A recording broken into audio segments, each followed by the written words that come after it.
முறை சொல்லுங்க. சரவணபவ சொல்லுங்க. இப்ப அந்த சாவை தூக்கி அப்படியே பின்னாடி போட்டீங்கன்னா ரவண பவசன் வரும். அது 6 முறை சொல்லுங்க. ரவண பவச, ரவண பவச, ரவண பவச. இப்ப இந்த ராவ தூக்கி அப்படியே பின்னாடி போட்டீங்கன்னா வனப வசரன் வரும். அது 6 முறை சொல்லுங்க.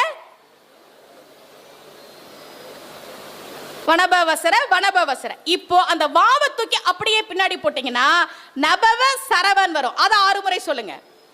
நபவ சரவ, நபவ சரவ. இப்ப இந்த நாவ தூக்கி அப்படியே பின்னாடி போட்டீங்கன்னா பவ சரவணன் வரும். இது 6 முறை சொல்லுங்க. பவ சரவணன். இப்ப அந்த பாவ தூக்கி அப்படியே பின்னாடி போட்டீங்கன்னா வசர வனபன்